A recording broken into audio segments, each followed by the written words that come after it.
RNC Chairman Michael Steele hits back at the NAACP saying that the Tea Partiers, well, they're not racist. Tea Party Senate nominee Sharon Angle admits she likes going on Fox because it's essentially an infomercial to help her raise money for her campaign. And Minority Leader Mitch McConnell is bragging about all the Republican obstructionism in the Senate. He says it's proof the GOP has its groove back. With us tonight, XM Satellite Radio talk show host Joe Madison and also Republican strategist Ron Christie with us tonight. Gentlemen, let's talk about Michael Steele. I'm sure that he saw the billboard in Iowa, admittedly was put up by a Tea Party group, but Mr. Steele, Joe has decided to say that they're not racist. What do you make of it? Well, the NAACP said the same thing. At least they agree. And I think Michael Steele should have read the resolution or talked to one of the members of 36 members of the resolution committee like I did today. Matter of fact, I thought their resolution was moderate. They simply asked that you purge yourself of those elements that we've all seen on this network and other networks.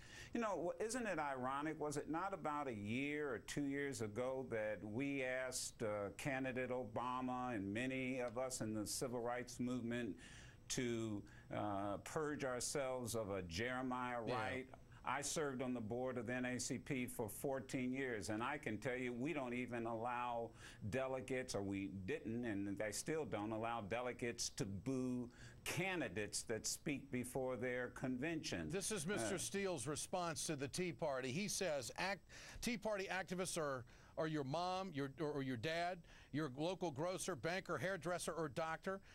They're a diverse group of passionate Americans who want to ensure that our nation returns to the founding principles that honor the Constitution, limited government's role in our lives, and support policies that empower free markets and free enterprise. Enough with the name calling. Well, I got to ask you, Ron Christie, what was that billboard we saw in Iowa? They did take it down to their credit after they got heat, but doesn't this put Michael Steele in some pretty dangerous territory? No, it doesn't. I think his response to this was 100% absolutely right. Look, you're always going to have fringe elements in whatever party you're a part of. I remember in the Bush administration, there were members from Code Pink that had President Bush burned in effigy and having him in Hitler outfits, and I never thought that those spoke for all the members of the Democratic Party.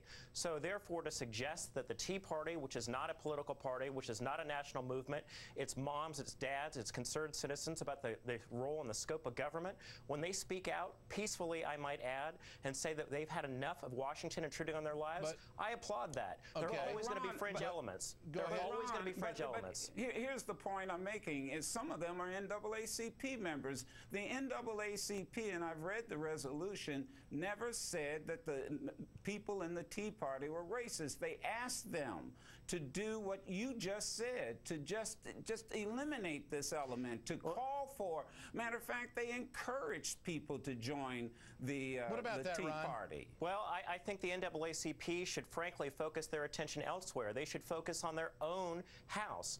Look, you had a member from the NAACP Legal Defense Fund who was at the Justice Department asking the Justice Department to drop the case against the new Black Panther Party. That is a real specific case of voter intimidation. That is a real specific case of racism, and I'm very concerned that this once venerable institution has done more to cause problems and will cause problems with race relations in this country by crying wolf against a majority of Americans who are very peaceful. I'm disappointed in Ron. He knows the NAACP Legal Defense Fund is not part of the NAACP that met in Kansas City. They are two separate organizations that split at least 3 decades ago. But let's 1957. Honest. Let me just say this back to Joe. They're not the same organization. Let's be intellectually honest. I think it is a shocker to me that the NAACP Legal Defense Fund, separated in 1957, would go to the Justice Department and suggest that the new Black Panther case should be dropped when that's a clear case of racism and intimidation. My point is that this organization, the NAACP, has its focus in the wrong wrong spot. Black unemployment in many of our cities is 35–40%, and they want to have a party with or issue with the Tea Party? That's insane. Well, it's not insane in this respect. Let me say that. Hold on, Joe. With all due respect, Joe, hold on 70 resolutions came out, and that was one of them. Okay, back to the billboard for a moment. Michael Steele is saying that they're not racist. Now, I would make the argument, Ron, that the Code Pinkers are not Democrats. Okay, they're not Democrats.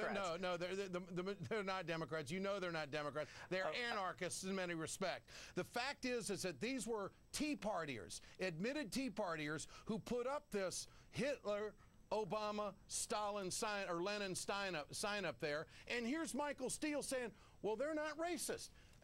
Well, again, this is the head of the Republican Party defending this billboard. No, he's not defending this billboard. I stand shoulder to shoulder with Mr. Steele on this.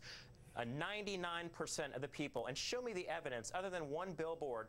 I remember specifically the health care vote where you had African-American members of Congress who were walking across the street. You saw the signs at their protests, Ron. Come on. Oh, Ed, I'm saying that there are going to be bad actors, but they don't speak for an entire movement. Okay. What I'm suggesting to you is I was offended when you heard that African-American members claimed that racial epithets were thrown at them by members of the Tea Party. It was never proven. I was there. I didn't hear it. I didn't see it. I didn't see any signs. I am more concerned, Ed and Joe, about people playing the race card, Ron, which will do more to harm this country. I would take John Lewis's word, who is a legitimate hero to both of us. And if John Lewis said what he said, then John Lewis is not known in this country or around the world as a liar. Let's go to the Republicans' obstructionism now. Here's Mitch McConnell saying that they've got their groove back now that they've stopped a lot of legislation. Here it is with the filibuster. Virtually every survey you look at shows that Americans have lost faith in the Democratic leadership and in the government, period. As it turns out, when your entire pitch to the American people is that the government will solve your problems, people get upset when government can't deliver. We broke out of the Washington echo chamber and fought the government-driven solutions the Democrats were proposing. In short, you might say we got our groove back. Got the groove back on the day they passed Wall Street reform. Ron Christie, what do you make of that?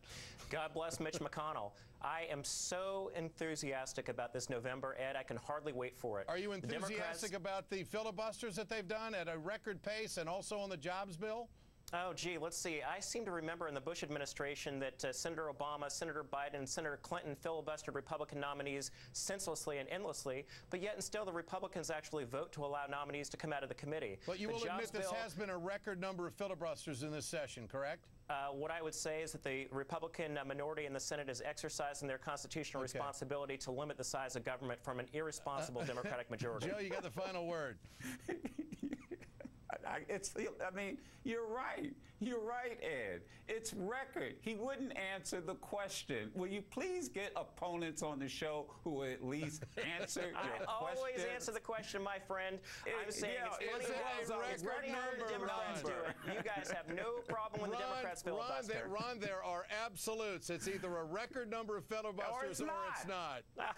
Well, I think we're going to have a record-breaking election in November, and the Republicans are going to come back in the majority. And we'll have fun talking about that. Gentlemen, good to have you with us tonight. Thanks so much. Always a pleasure. Ron Christie and Joe Madison here on The Ed Show. Coming up, get this, a Republican running for governor in Minnesota is so psycho he